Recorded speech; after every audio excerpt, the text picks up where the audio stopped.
Viewers, greetings and happy Halloween. I'm your host, Dr. Wolfula, and when I'm not stalking babysitters because there's nothing else to fucking do as an adult on this holiday, I'm here at Camp October riff-viewing movies. What are you doing here? I'm getting ready for Halloween.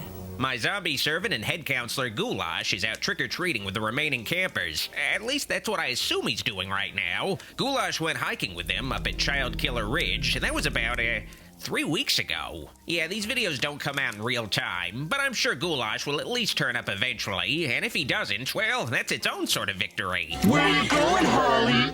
The party's just begun. To cap off my channel's 15th Halloween season, we're going to be interrupting coverage of the sleepaway camp films, but worry not. I'll still finish off Angela Baker's saga soon because I got Camp October at least through the rest of fall. The kids who stay here miss out on a lot of school in the process, but then again, most of them miss out on growing up in general. School's nothing. So in this video, we'll be trading one Angela for another as I'll finally be finishing coverage of the original Night of the Demons trilogy with Night of the Demons 3. Released in 1997 and featuring Amelia Kincaid's final appearance as the demonic Angela Franklin, a goth chick who got possessed by an evil entity at abandoned funeral parlor Hull House, with Angela really putting the fun in funeral as her spirit continues to haunt Hull House up until this third flick at least. Nobody lives here. I do. I was just getting ready for trick-or-treaters. Wanna feel old? My video on the first Night of the Demons was uploaded 11 years ago, and I'm just now covering the third movie with this video. Yeah, I'm bad at running a YouTube channel. You could make these videos better than me. Night of the Demons 3 was written by the original film's director, Kevin S. Tenney, but why he just wrote the threequel and didn't direct it, I couldn't say. But I will say that the third movie might have been better if he directed it, because instead, Night of the Demons 3 was directed by Jimmy Kaufman,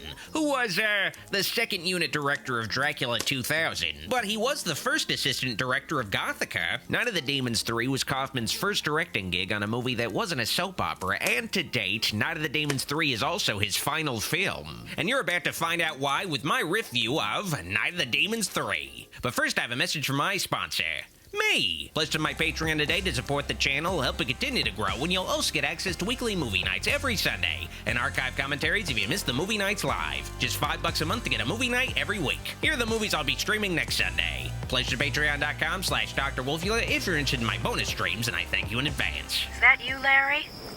Yeah, it's Miata, stuck on shit detail out here at Hull House. In a cold open on Halloween night, a police cruiser enters the Stargate everyone has in their driveway, and it's at Hull House where Officer Larry hears somebody playing their spooky sound effects CD.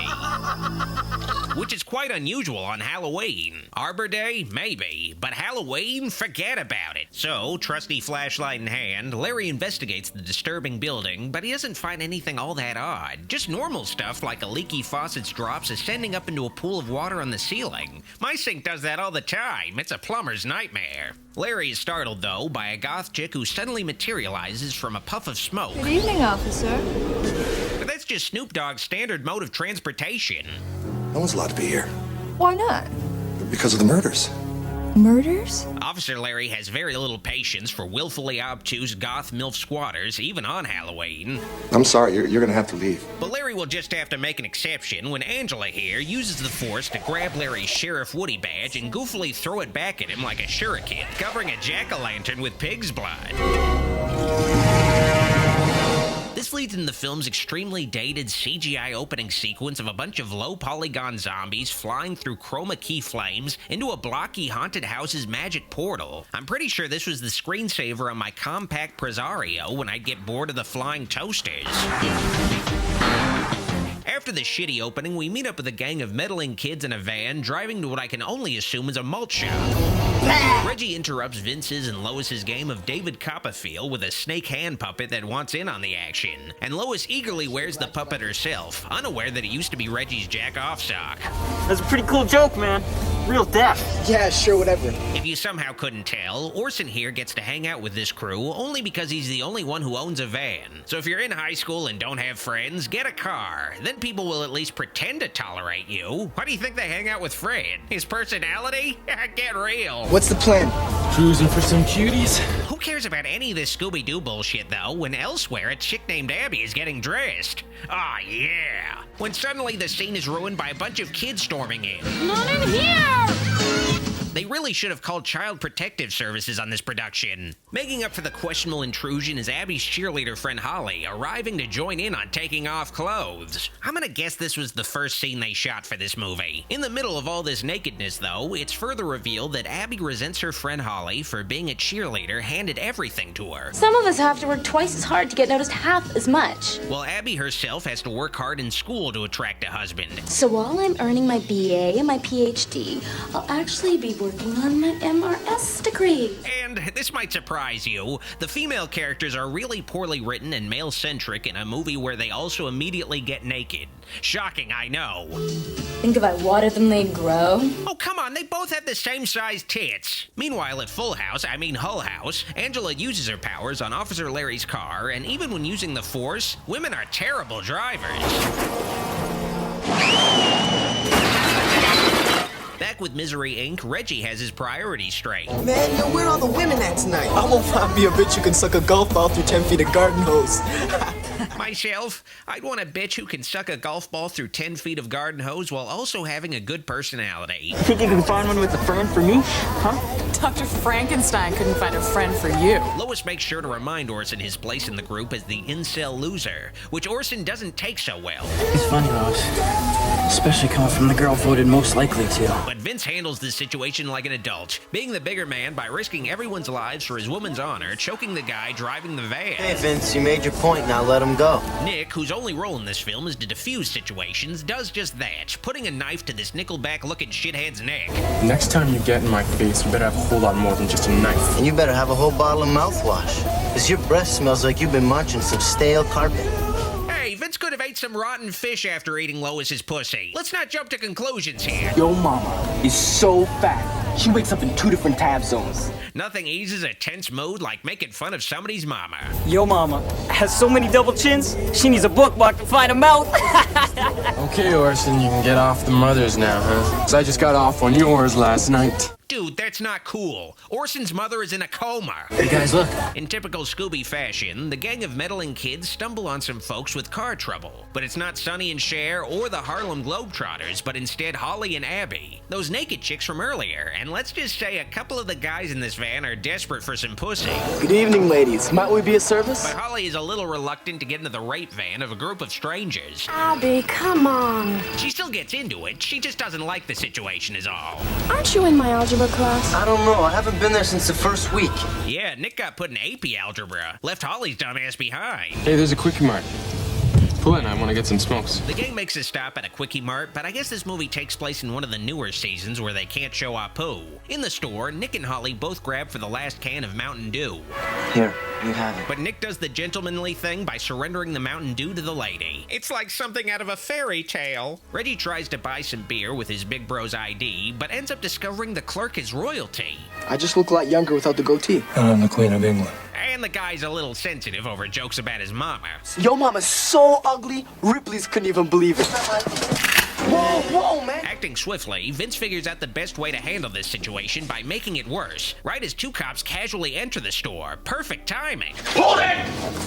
And after Vince launches one of the cops through the window, cool, the other cop, given the choice between shooting the guy with the gun and a black guy with his hands up, well, the cop makes the expected choice of shooting the black guy with his hands up. But in the cop's defense, Reggie had his hands up very menacingly. With Holly caught in the crossfire, the cop heroically prepares to fire his gun at another innocent bystander. But Nick swoops in to rescue Holly, robbing this cop of a commendation from the city for shooting an unarmed woman. With the mystery of who shot up the local convenience store solved, the meddling kids rush to their van, and it's revealed that the cop who went airborne was wearing the bulletproof vest all cops wear before walking into a convenience store. Are you okay? I just flew through a fucking window. Of course I'm not okay. Well, at least he still has the toothpick in his mouth. Meanwhile, in the van, Reggie is slowly and agonizingly bleeding to death. What does any of this have to do with demons? We gotta get Reggie to a hospital quick, man. This is kind of cool. Yeah, Lois, Reggie getting shot is kind of cool now that I think about it. Back at the convenience store, the cops have set up a crime scene with Lieutenant Dewhurst, played by special guest star Vlasta Varana, overseeing the case, who's also just 2 hours away from retirement. Listen, I'm really sorry about missing your retirement party. When's the official date? About 2 hours. They really used every cliche in the hacky screenwriting playbook for this script, didn't they? Dewhurst, a great detective, is convinced that the clerk was responsible for the robbery going down, maybe even an accomplice. Unless you start telling me the truth, I'm dragging your sorry ass down to the county lockup. And then we're going to search this store and every orifice in your body until we come up with the cash. He's really looking forward to them checking all of his orifices. Look, I don't want you or anybody else looking to get even. Yes, sir. Whoa, Daredevil was here! While the van leaks gas from its bullet-ridden tank, Vince has an airtight plan. We're gonna drive until we are 1,000,000 miles away. Wow, that's going to be a long drive. Hopefully they have a copy of Mad Libs to pass the time. No good, though, as, again, in Scooby-Doo fashion, the van runs out of gas on the side of the road. Luckily, Lois remembers that there's a spooky mansion nearby they can investigate. Hide out in until the heat is off. Hull House.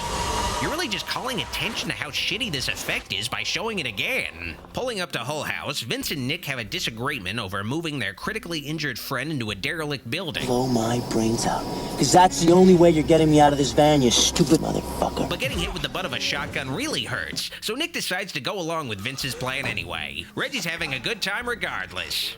Hello, anybody home? Because nothing's been happening for a while in this movie, Vince decides to just fire his shotgun randomly, hoping to shoot another cop, I guess. But instead, Vince awakens the Triceratops-looking demon guy possessing this house, which unleashes stock footage of Angela from the first movie. I'm not kidding, this is actually a recycled clip from Night of the Demons 1. Seamless!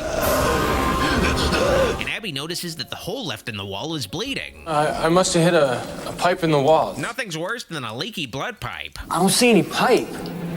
It's probably the closest he's ever been to a wet hole. No, I'm sure Orson's had diarrhea plenty of times. Holy shit! Angela finally makes herself known, greeted with a warm welcome Detroit style. Anybody else live here? Depends on what you mean by anybody. Angela uses her old Jedi mind trick to give Orson the idea that usually comes from the blonde leader. You need me to watch everybody while you make sure she's here alone. Splitting up the gang. So while Vince, Lois, and an unwilling Nick take a tour of Hull House, Orson can keep an eye on the rest of the group, not as keen to be accessories in an even dumber version of Bonnie and Clyde's crime spree. Forget this. I'm putting on some music. Downstairs, Angela tries to lighten the mood with some music, and you know what? Auntie still got it. Shut up, man! Can't you keep it quiet? Yeah, Reggie, shut the fuck up and die quietly. She's distracting him. While Angela creates a distraction with her ass, Holly and Abby get Reggie out of the building, giving Angela privacy to suck on Orson's pistol. Literally. And man, she's got some good technique, using her hand and everything. She doesn't swallow, though, so not quite wife material. Dude, you gotta have her brush her teeth first before kissing. Wow, Angela puts Gene Simmonson's tongue to shame. Upstairs, Vince gets distracted himself, dry humping his topless girlfriend. But before Vince can blow a load in his pants, Nick forces Vince to blow a load in the wall. The girls back at the van decide to run in the direction of the gunfire heard inside the house, leaving Reggie to die alone. He was probably going to anyway. Are you up there? Abby, over here. Angela quickly whisks Abby away to a nearby barn and, all right, I like where this is going. Look, I can't. But Abby has to fucking ruin everything. Okay, I really like where this is going. Happy Halloween, bitch. Man, Dr. Claw has a filthy mouth. Vince, a criminal in hiding, decides to check out the source of a big bright light outside and splits up from Lois to find out what's going on inside the barn. And the guy finds out he's a real pussy magnet. How did you get away from Orson? Wow, Abby must have got her face painted at a theme park. I want you. While Vince is getting his dick sucked, back at Hull House, Nick does some investigating. Whose room is this? Mrs. Satan's? No, it's just Miss Satan's room. Mr. Satan won't commit. Speaking of Satan, Holly finds Orson's masked corpse, but she runs in fear as the shitty mask becomes shittier makeup. Orson, what's happened to you? Damn if I know. He looks like a wax figure of Freddy Krueger that melted. Anyway, while Abby and Vince are having rough German-style sex, Reggie is still in the van dying. Man, he's been taking forever to die. Reggie is roused from his dying sesh by Angela's voice, with Reggie finding that, instead of just quietly bleeding to death, he's going to be a vehicular homicide victim instead.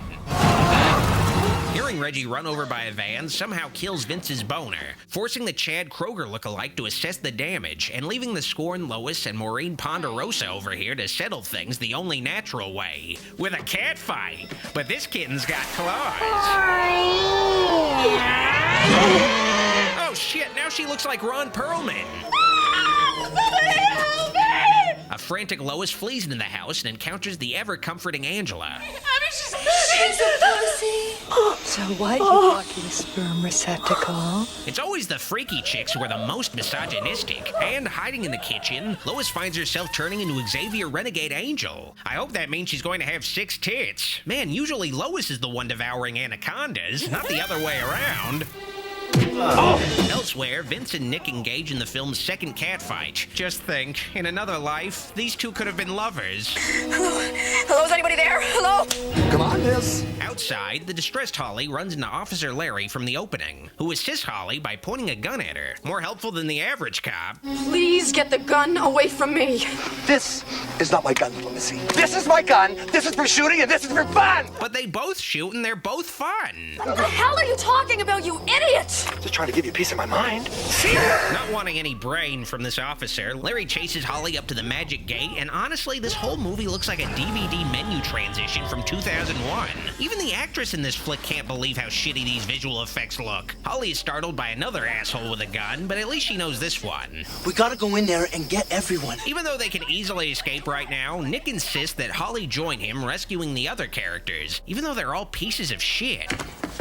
Hey, Nick! Speak of the literal devil, Orson arrives on the scene, ever dispensing witty barbs. Your mama's so stupid, she raised a son who thinks he's gonna get out of here alive. But Nick has the perfect comeback, kicking this jackass in the balls. Up in the attic, Nick makes Holly give him some sugar, baby, and I realize in this lighting that Nick is just a knockoff of Ash from Evil Dead, but without the charisma, coolness, or chin. Something I've been wanting to do since that day I saw you at school. Dude, you didn't even remember who she was. You're just trying to get laid. But like always, Orson is a total cockblock. Should we make it a threesome? Nick briefly considers the offer, but Holly's a one-hole-at-a-time kind of gal. Downstairs, the couple runs into Lieutenant Deus Ex Machina, Dewhurst, who spent all of his other scenes up to this point just driving to random places. How'd you find us? Magic. How else? Do you have a car? No, a carpet. It's like if all Dr. Loomis brought to the table was being condescending as fuck. Elsewhere, Vince finds Angela hanging out with her candles after disappearing for 20 minutes of the movie, and Vince uses the demon broad as a convenient hostage. He's gonna kill me! But he kind of gives up on the hostage thing fast and commits suicide by cop, getting the Frank the Bunny special. You all right, miss? I think so. Seeing through her ruse, Nick blows Angela's head off, which quickly reforms through some Sega CD CGI. I've been such a scatterbrain lately. So the trio heads back to Dewhurst Cruiser, only to run into a disgruntled coworker and rejected extras from the Thriller video. Reggie's really putting some stank on his zombie walk. Fuck this, man. Shooting them doesn't seem to be working, but maybe if you keep shooting them, eventually it will do something. Wait! Angela calls off her goons, sparing Nick and Dewhurst, but only if Holly surrenders her pure virginal soul. Your soul is fresh, virginal. If you give it to me, I'll let these two go free. But hey, if it's virgin souls Angela's looking for, there are plenty of dudes on Reddit whose souls are ripe for the taking. You really let them go? Yes. Trading her soul to save a middle-aged man and a loser with an earring is a hard deal to pass up, but Dewhurst and Nick do the heroic thing by, leaving. Now let's get the fuck out of here. As the demons prepare to go to, heaven, I guess. Can you create a diversion? Yeah, I'm a knife. Well, these two morons quickly have second thoughts about being cowards, and Dewhurst, channeling his inner Heath Ledger, decides to show Angela a magic trick. I do a little magic myself. I've got this one trick I'm very proud of. I say the magic words. Whoa, I heard someone did this magic trick for Ian Watkins in prison. When getting up and Angela's guts fail, Nick tries to give her the Matthew Broderick special. And somehow, after crashing the car multiple times into a tree, it won't start. Luckily, Angela does, whatever the hell this is and leaves. Let's just walk. Signaling the trio that the coast is clear. Haha, not really. Poor Lieutenant Dewhurst. He was just 0 hours away from retirement. Wow. Nick and Holly do what they should have done forever ago and just run away through the unlocked gate, but Angela grabs Holly, only for Holly and Nick to easily pull Angela, an all-powerful demon, through the magic threshold, which tears Angela apart through effects that make the fatalities in Mortal Kombat 1 look lifelike in comparison. As Angela's bones, I guess, get Thanos snapped or whatever. As the sun rises, Holly keeps the gate shut with a stick. Nobody will be able to get in now. We can't do any more. It's time to go. 7 people died tonight. We can't just erase that. Yeah, you can. Just leave. So I'm coming back next Halloween. To make sure this doesn't happen again. And every Halloween after that till I die. We'll see. We'll see, Holly. If you're good, we'll come back every Halloween and make sure nobody dies here again. Happy Halloween. Aw, happy Halloween to you too, Angela. God bless. Kiss your sweet ass goodbye. Night of the Demons 3 is a crummy sequel, and it's easily the worst entry in the trilogy, but it didn't really stand much of a chance. Night of the Demons 2 was itself a pretty solid sequel, especially considering it came out in '94 when so many other 80s horror franchises were dying off, and despite some awkward digital effects. Night of the Demons 3 came out less than a year after Scream, when horror was gaining traction with audiences again, so the timing wasn't great for a campier horror flick like Night of the Demons 3 to come out, but even then, the execution of the threequel is really subpar. There are interesting ideas in Tenney's script, but the narrative is really messy, unfocused, and the effects make the film almost like watching an R-rated episode of Goosebumps, especially with the third film's increased reliance on digital effects that date the movie and are a real eyesore. Amelia Kincaid is fine as Angela in the third flick considering what she has to work with, but Angela feels shiftless in her final adventure. She has no stake in the plot beyond preying on teenagers. She's reduced to being any other mindless horror monster. Now you're gonna die excruciating death. So you can understand why Night of the Demons 3 was it for this series, until it got rebooted, and even that couldn't bring the series back from the dead. I give Night of the Demons 3 Angela sucking Orson's piece out of Reggie slowly bleeding out for 5 hours. And I'm dying! Shut up, man! Can't you keep it quiet?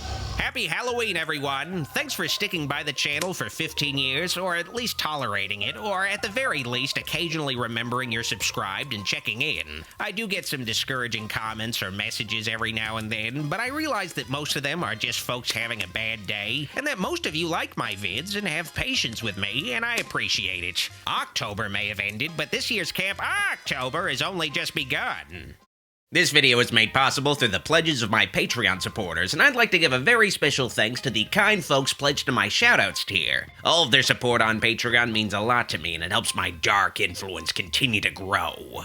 If you liked this video, like it, and if you loved it, click the subscribe and bell buttons for more videos. Be sure to also keep in touch by following me on social media at Dr. Wolfula. While I still have your attention, consider pledging to my Patreon to support the channel and get bonus content like private movie night streams with me and credits in my videos. Consider pledging at patreon.com/Dr. Wolfula. Also, check out official Dr. Wolfula merch on tpublic.com/user/Dr. Wolfula. Thanks for watching. Dr. Wolfula signing out.